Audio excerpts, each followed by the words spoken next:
Hello, good morning, good afternoon, good evening, whatever time of day you are tuning in to the It Starts With You podcast. Whatever time it is, thank you so much for being here. I'm so incredibly grateful for every listen, for every download.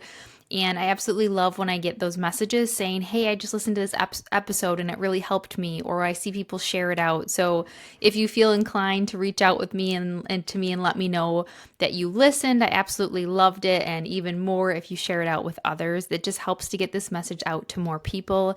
And I'm so excited today to talk about this topic of decluttering your life. And really what gave me the idea of wanting to talk about this is a process that we are going through in our house right now. So I'm going to give you a little bit of context. And I think I've talked about this before around picking a word for the year. So my word for the year was simplify. Now, if I'm going to be totally honest, like we're friends here, right? We're going to be honest and transparent. I did not live into that word the way that I would have desired this year. And at the same time, I always have to remind myself, like, you can't predict what the whole year is going to be like. But I do pick a word of the year every single year. I actually really love doing this process. And I write that word down every single morning when I do my morning routine, so that it's not just a word that I picked and then I think about it at the end of the year again. It's actually something that I'm thinking about every day, every week, every month, and really trying to live into and embody in my business. So I can't remember all the words that I've had, but I know one year I had embrace, and it was all about just embracing things. One year I had skyrocket, and it was all about, just that was last year, just like skyrocketing growth. This year I came in with the idea of simplify. And for me, when I talked about simplify, it was really that I wanted to simplify every single area of my life. I wanted to simplify our house. I had read the book, The Magic Art, I think it's The Magic Art of Tidying Up by Marie Kondo, and I had even watched her show before, and I really wanted to do that. And I have talked to you about how I write my 10 dreams as if they've already happened. Well, I have been writing that I have a Marie Kondo house for, I think, almost 2 years now.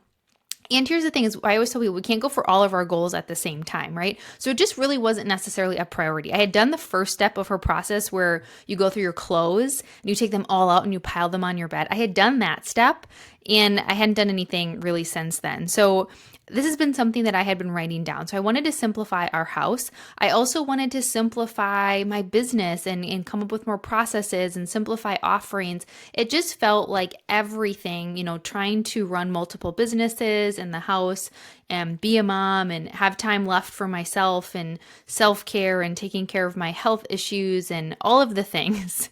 It just felt like everything was just always piling on. And I just kept feeling this pull, like, okay, I just need to simplify things. And you hear this a lot. You can't organize, clutter, and you can't really organize and simplify things if there's too much of it. And with that said, I really didn't prioritize simplifying.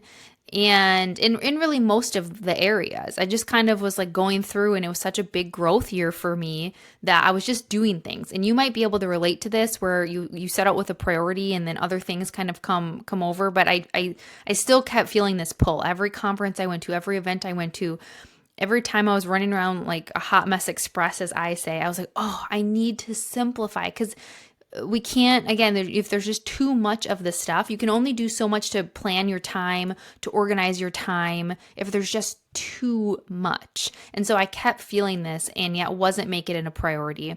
Well, coming into the fall, I was like, okay, I really want to use this last quarter of the year to do as much simplifying as I can. And I always say the words that I wanted to feel when I think of this was like light and fresh and light, fresh, and just, I don't know, it's hard sometimes to describe exactly what it is, but when you feel it, right? Like when you see something that's decluttered, maybe that's your inbox, maybe it's a table in your house, maybe it's your desk, it just gives you this feeling, like this breath, this breath out, a sigh of relief, right? It's like an exhale.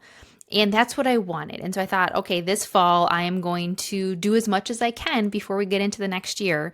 And so what did I start to do? Well, I started to simplify my business. And when we talk about, simplifying and kind of decluttering, it's like, what do I need to do? Like, I know I need to do my inbox and my email, and I haven't gotten to that yet, but, coming up with a process for that. And I know that I want to simplify and declutter my business and processes that I do. And so one thing that I've been doing in that is creating more, like guides and like how-tos, and handing more to my amazing assistant and letting her help me organize those pieces, and making investments in my business. So when I looked at, okay, my business side, it was, how can I simplify? How can I declutter all of those pieces? So email, systems, offerings, right? And so kind of going through each one of those things and investing in a new CRM, so a client management system essentially, and being able to get rid of all the different places that I'm storing information in my business, email and Google Docs and all of this, and be able to put it into one system. So made that choice to invest in that, and have been going through that process to streamline my business, right? So for you, you might be thinking, okay, maybe it's your business, or maybe it's something in your career. Where do you need to declutter?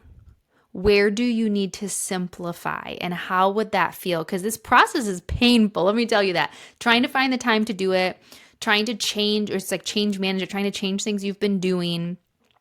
And it's just building that new habit. And so you have to have that stronger pull. And so for me, it's painting the picture of what it is going to be like. So as we're going through all these new systems in my business, and we're going to talk about too what we're doing in my house, I'm so excited. We're decluttering the house as well.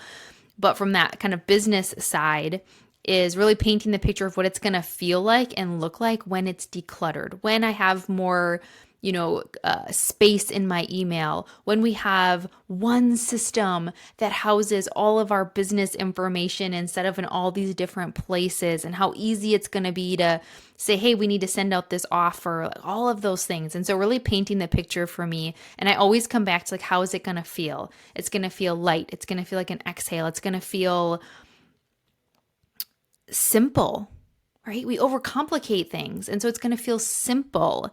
So that's a big thing I'm doing from the business side, is really looking at, where do things feel too cluttered, either a process, either an offer, my, how I respond to things, all of that, and really trying to figure out, what would it look like to be simplified? What would that look like? What would that feel like? And then really going from there. The same thing from a personal side. So when I thought of simplify, I was like, where do I need to declutter? And, declutter like physically, but also just your energy, right? Your space is just the same thing. Think of when your desk or when your home or your inbox is full of crap. And then think of it when it's clean and it's, organized. And it just feels like, when you're running from the day-to-day of life, you just feel better. And I knew that I wanted that, always running around doing things here. And I know that you listening too, right? You're juggling work or in your careers and businesses, and maybe kids and friends and family and social life and all of the things. And so I went, how do we simplify our house? Well, coming back to Marie Kondo, this idea, and if you've never looked into it, it's really just essentially a way of decluttering and then organizing. But the whole idea is that we need to get rid of things first. And I even made this joke of like, oh, I want more organizing boxes. And this woman who's helping us with this process was like, you probably have enough. You probably just have too much stuff. I was like, touche, right? If that lands with anybody else. I love those organizing bins, but I think I have enough. And so I knew that I wanted to do this, but again, it's not always the right time. So I want you to think, if you've been feeling this pull for a long time, it might be the right time, and you just might need to make time and space for it. Or maybe it's just not the season. For me, coming into the fall and into the winter, I knew that this was the season I wanted to do this, because there's things I don't want to bring with me into 2024 physically, but also emotionally and mentally. There are things that I don't want to bring with me into this new version of me that I'm going to start the new year as. And I know that I needed to declutter those things out of my physical and mental and emotional space. And I always say this too, is every new version of you, you're stepping into this new version of you. So a lot of the times the new year is the time to really evaluate that. But if you're stepping into a new season of your life, we first need to address and and really figure out what can no longer come with us. And I know that habits I have right now are not going to serve me in the next level of where I want to go. I won't be able to achieve it with current habits. I know that current style and the current way that the house is set up and the business is set up won't serve me in this next level that I want for myself in this business next year. And so that was my deciding factor, was like, okay, this is the season. Do I have the time? No, but I will make the time because now is the season that I want to do this.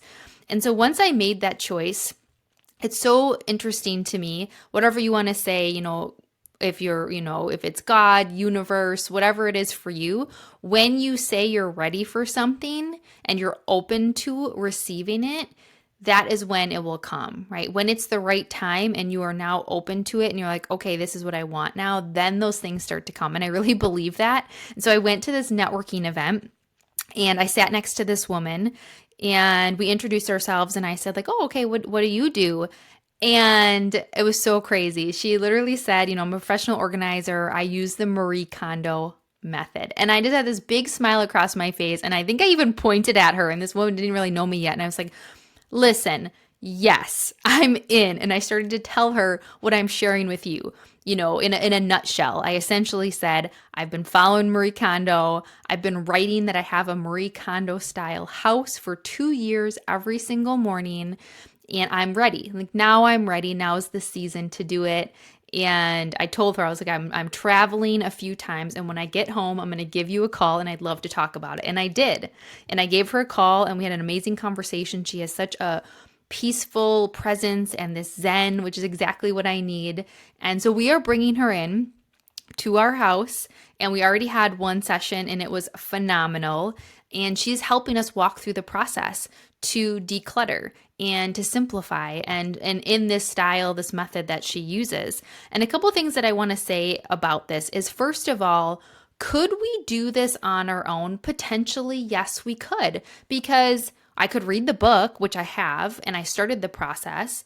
And we could go and do it. But here's the thing. This is why I always talk about investing in things that you want help with. And I'm such a strong believer in this. And I walk the walk here is, if I want something, if I want to be better at something, if I want something in my life, there's some times when you do it and you figure it on your own. And there's some times where you bring someone along with you to help you with things you might not see, to help you expedite the process, right? And so I knew that we weren't prioritizing this when it was just us, because it was really easy to just say, oh, I'm too busy. I'm not going to declutter that. I'm not going to finish that. Well, by hiring her, not only am I invested financially, but I'm invested with my time, because we're setting times for her to come. There's that accountability. Like, okay, we're going through your clothes. She's standing there to help you, or she's following up with you. You're following up with her. There's that accountability piece. And then she just knows things that I don't know, had suggestions, had ways to guide me, and suggestions on how to organize things and how to go through the process. So I always say this the same thing. Like when I wanted to start a business, I hired a business coach to help me start the business. When I want to level up in my business, I join masterminds.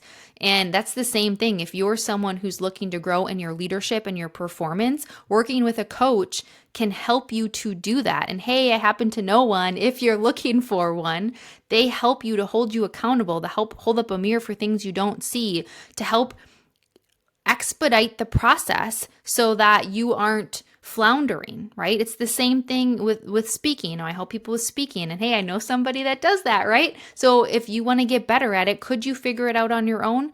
Yes, potentially. You could read books, you could, listen to podcasts, you could, whatever it might be. And at the same time, how easy it is it to push things off or not have that accountability. And so really having that accountability. And we had our first session, and let me say this, like, it's not all butterflies and rainbows. It's an emotional process, because when you start to declutter, you are letting go of who you were. I'm going to say that again. When you start to declutter, you are starting to let go of pieces of who you were. And that is hard. That is hard. And I will say it's everyone's at a different place with it. So we started with clothes, and you have to take all your clothes and you pile them on the bed. And then the idea is you go through and you touch each one by one and decide. And you should know really quickly whether your gut's telling you that you love it and you want to keep it, but then your head starts to justify it. So you're supposed to do the process pretty quickly. And for my husband, it was so easy. He loved it. He was having a field day. He was saying he got like a dopamine hit every single time he put something in a bag. He had 3 bags like, instantly. And I knew it was going to be hard because I've tried this before and I don't know what it is. I don't know what it is about the clothes. I have this emotional attachment to them and I justify, well, I really like it, or I could wear it this day. I haven't worn it forever, but what if I do? And all these games we play. So it's a bit of that. And it's also a bit of letting go of who I was and some pieces that I've held on to. And I can remember, different events that I had in that, or how it was so tied to my identity. And you're essentially letting go of a piece of that, which is another reason I wanted to do this. And I had shared this with the woman is I want to step into a new version of me next year, a new level. And I know that some of these pieces can't come with me because they don't serve me in who I am now and who I want to be. And that doesn't make it any easier. And so as I'm sharing this with you, I always just try and be real and raw and honest and say, it's not just I'm going to bring someone and they're going to help me declutter and it's going to be amazing. Like, you're going to have ups and downs. And if you go through this process to declutter any part of your life, it's going to feel really good sometimes and it's really going to suck sometimes.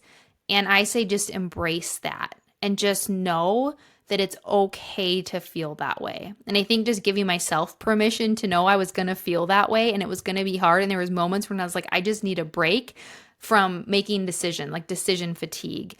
And I also know how great it feels to know how many bags I'm donating, right? We're donating these things and they're going to somebody else. And our whole hallway is lined with bags and I'm not even done yet. And I know that we're decluttering not only this physically from our lives, but mentally and emotionally. We don't want to do as much laundry. We came up with a plan for when we're going to do laundry, and I won't have as much to do when we don't have as many options, right? So all of these things. So I hope that by me sharing this, a couple things. I hope, first of all, it gets you thinking about where could you start decluttering in your life and how will that feel for you? How will it feel to kind of take off some of these things that you no longer want to bring with you? And why? Why? Really knowing why do you want to do this and how is it going to feel for you? And challenging yourself then to go, okay, when am I going to make the commitment to do this? Right? And so whether it's your business, whether it's physical space, things in your personal life, what can you declutter? What can you simplify so that you can really come in with the energy you want and pursue the things you want instead of being sort of weighted down by things that no longer serve you? And so something as simple as decluttering your house has such a bigger impact. And I know I cannot wait for that feeling. And for me, it's a balance of enjoying the journey, like enjoying how hard it is and looking forward to, I don't want to just be miserable during the journey and just waiting for the end result. Like, the journey is a big part of it. And so I was really embracing that as I was sitting there with this pile of clothes that I just could not decide what to do. It was like, Julie, embrace this, because every single piece that you make a decision on is you sort of casting a vote for who you want to be. Ooh, I didn't even, that just came to me, but it just as I said it, it literally just landed for me. You casting a vote, and it's making a decision. I would say one of my biggest struggles can be sitting in indecision. It's you taking the power to make a decision that you're going to make a change and then actually doing it. What could you declutter in your life? What could you simplify in your life? And share it with me. Tag me. Let me know what you're doing. I know I started sharing my journey. If you follow me on social, I'm going to share it more on, I was sharing it on Instagram. I'm going to start sharing more on LinkedIn as well. So if you follow me, I'm taking you along on the journey. And by doing so, I had so many messages from people already saying like, oh, this is inspiring me, or I want to do this, or I've done that. And I understand how emotional it is. And that's how we connect with people, is by sharing our story and our struggles and our strengths. Okay, so I hope that this episode helped you out. Please share and tag me and reach out to me, or just send me a message and let me know what landed for you and what you're committing to decluttering maybe this season that you don't want to bring with you next season. All right, we will talk soon. Remember that everything starts with you. your energy, the way that you are showing up has a ripple effect into everyone and everything that you do.